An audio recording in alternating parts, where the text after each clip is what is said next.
Beauty Gold vous présente le journal.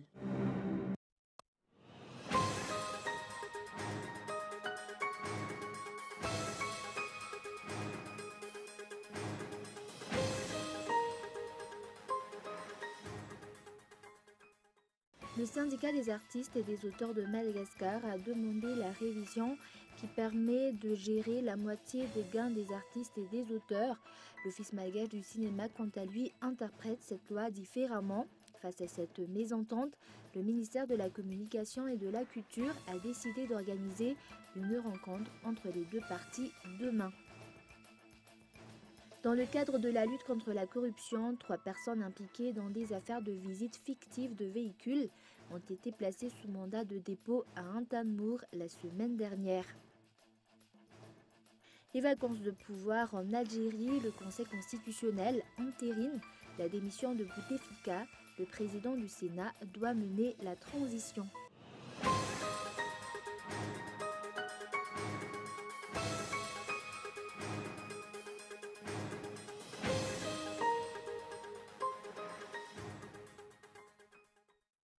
Bonsoir à tous et bienvenue dans ce journal en version française sur Cool TV. À la une, dans le cadre de la prochaine élection législative, la Norvège a fait une nouvelle contribution pour soutenir le projet SACEM. Elle a accordé 350 000 $ pour soutenir le processus électoral.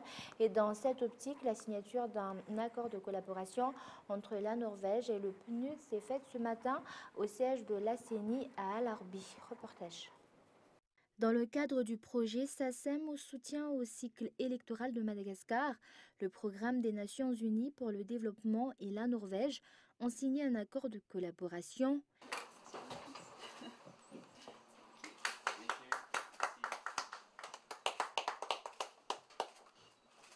Ces signatures portent sur le versement d'une somme de 350 000 $ qui serviront à financer le processus de la prochaine élection législative. Ny famatsiam-bola nentiny teo dia ahafahana manamafy zany. Cette contribution va servir à renforcer la préparation de l'élection législative qui se déroulera le 27 mai prochain, notamment pour la formation à octroyer aux différentes branches de la CENI et la transmission des résultats depuis les bureaux de vote jusqu'au bureau de la CENI.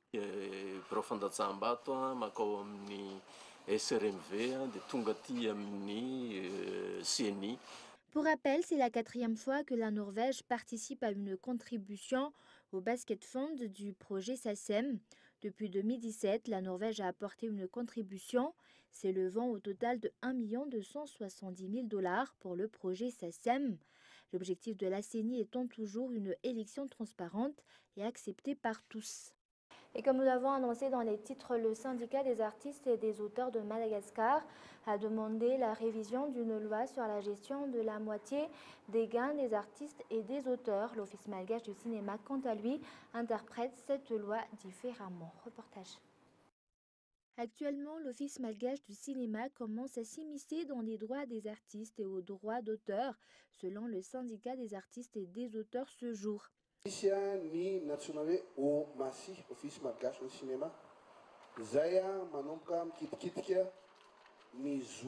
L'Office malgache du cinéma commence à s'immiscer dans les droits d'auteur qui relèvent de l'OMDA.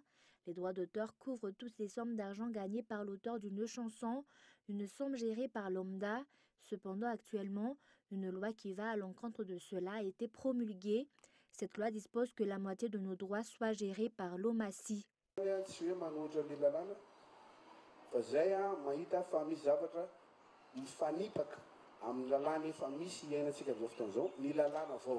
Une émission à laquelle l'Office malgache des droits d'auteur s'oppose, considérant que cela relève de leurs fonctions.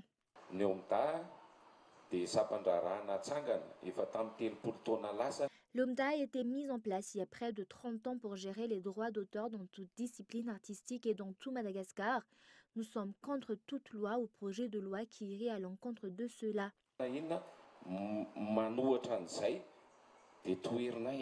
Voici les explications apportées par le directeur général de l'OMACI sur ce point.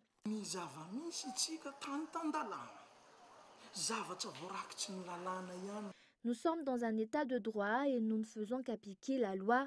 Nous avons discuté de cette loi avec le directeur collégial de l'OMDA. Une vidéo peut le prouver. Il s'agit d'une décision prise par toutes les parties et ce n'est pas l'OMACI qui a demandé cela, mais des professionnels. Ces derniers ont demandé à être pris en charge par l'office qui les prend en charge. Cette loi ne concerne que les droits des auteurs œuvrant dans le secteur du cinéma, des jeux vidéo, de la photographie et de la production audiovisuelle. Quoi qu'il en soit, le décret d'application de cette loi n'est pas encore appliqué. Ni disposition ny lalàna na zany na tsy zany ny décret d'application io neka mbola tsy mihatsy. Chaque partie est convoquée demain par le ministère de la Communication et de la Culture pour régler ce désaccord.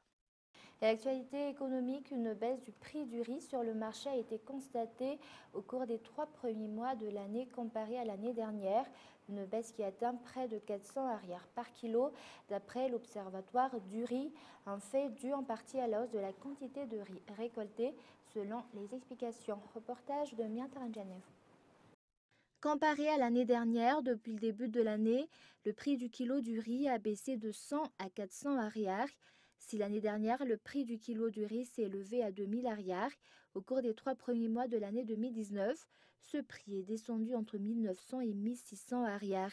Une baisse qui s'explique de différentes manières.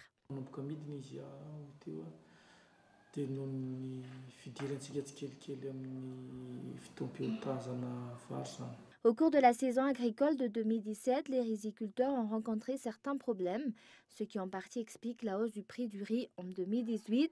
Mais la dernière récolte a été bonne, ce qui explique cette baisse.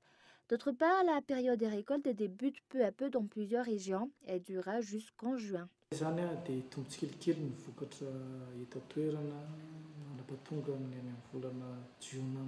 D'autre part, l'arrivée du varmour n'a aucun impact sur le prix de vente du riz sur le marché.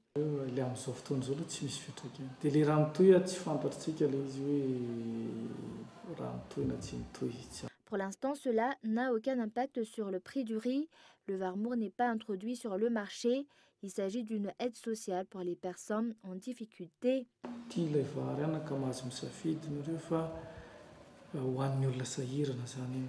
Le prix du riz sur le marché est aussi en baisse. Actuellement, la tonne de riz se vend autour de 320 $.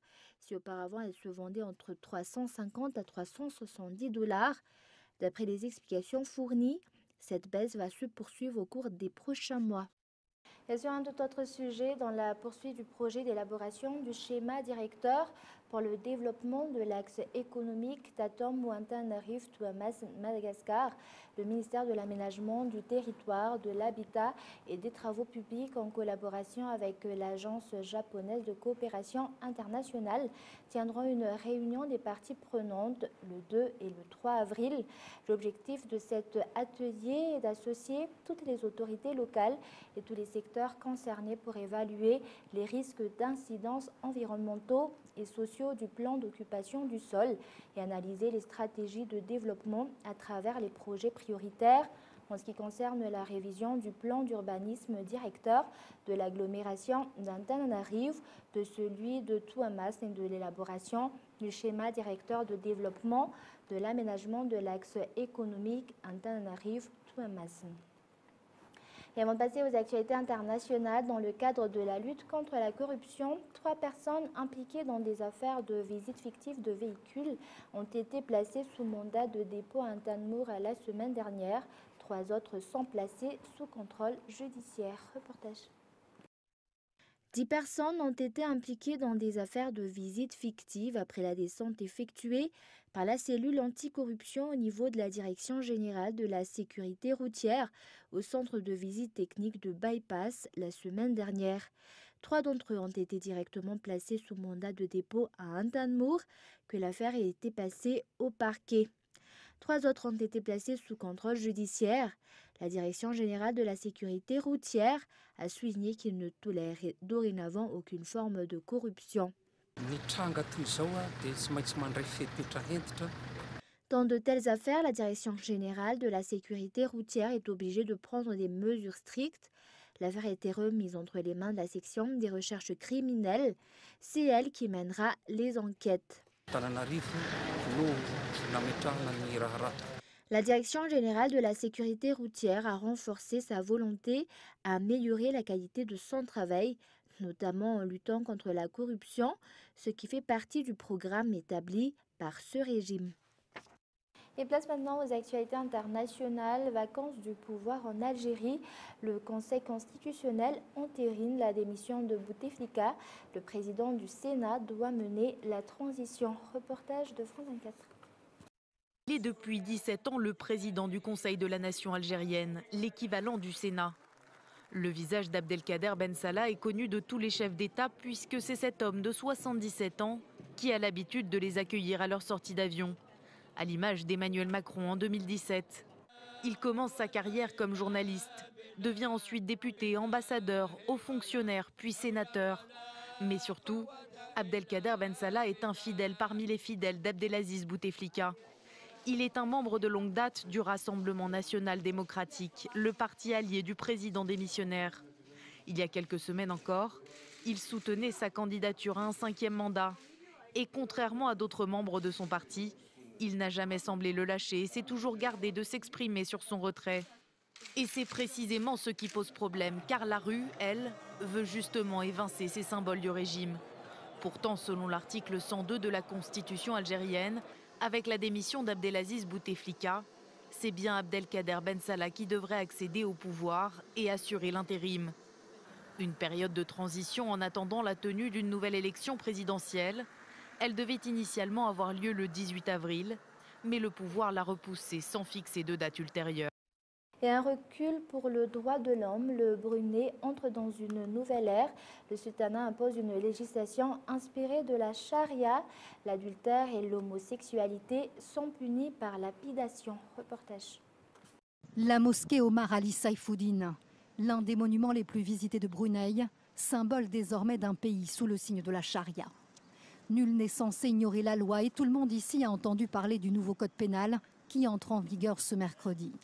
L'homosexualité et l'adultère punis par la peine de mort par lapidation, l'avortement par flagellation publique, le vol par l'amputation.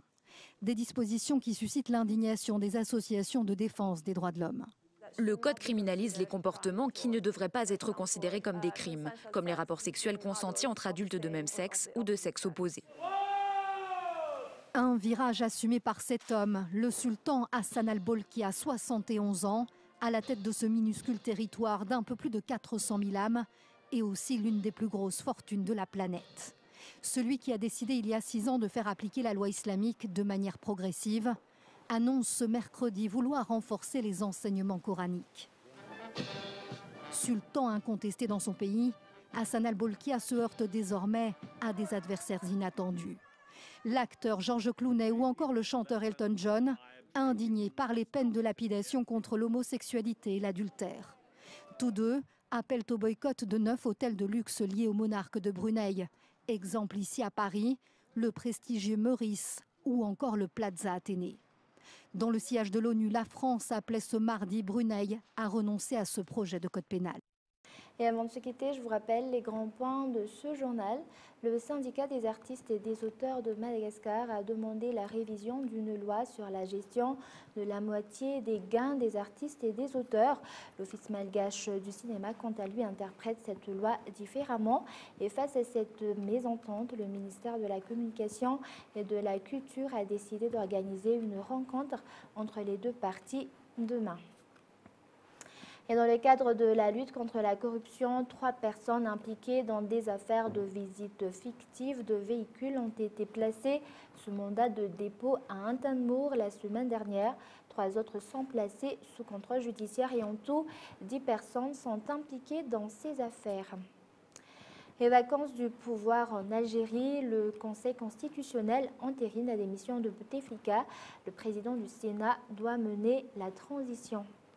Et voilà, c'est la fin de ce journal. Merci de votre fidélité. Juste après ce journal, vous suivrez le journal en version malagasy. Au revoir.